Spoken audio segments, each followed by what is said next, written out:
Deputy CM బట్టి విక్రమార్క కీలక వ్యాఖ్యలు చేశారు. తెలంగాణలో ఎమ్మెల్సీ ఎన్నికల కోడ్ లేని జిల్లాలో ఇందిరమ్మ ఇళ్లు నిర్మాణం చేపట్టాలని అధికారులను ఆదేశించారు. పాలమూరు నుంచి ఇళ్లకు శ్రీకారం చుట్టాలని బట్టి పేర్కొన్నారు.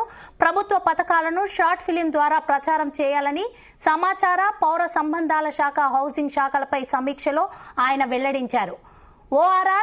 ఆర్ఆర్ఆర్ చుట్టూ శాటిలైట్ టౌన్షిప్లు నిర్మించాలని సూచించారు.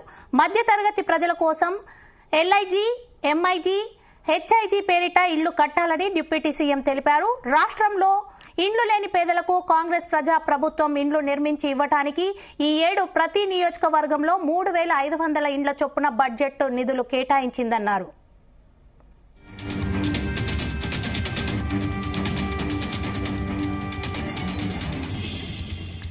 ఇందిరమ్మ ఇండ్లపై డిప్యూటీ సీఎం బట్టి విక్రమార్క కీలక వ్యాఖ్యలు చేశారు. తెలంగాణలో ఎమ్మెల్సీ ఎన్నికల కోడ్ లేని జిల్లాల్లో ఇందిరమ్మ ఇల్లు నిర్మాణం చేపట్టాలని అధికారులను ఆదేశించారు.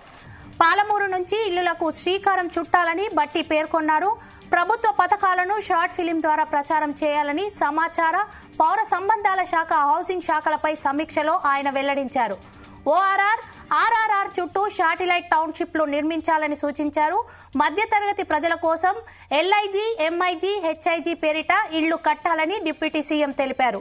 రాష్ట్రంలో ఇండ్లు లేని పేదలకు కాంగ్రెస్ ప్రజా ప్రభుత్వం ఇండ్లు నిర్మించి ఇవ్వడానికి ఈ ఏడు ప్రతి నియోజకవర్గంలో 3,500 ఇండ్ల చొప్పున బడ్జెట్లో నిధులు కేటాయించిందన్నారు.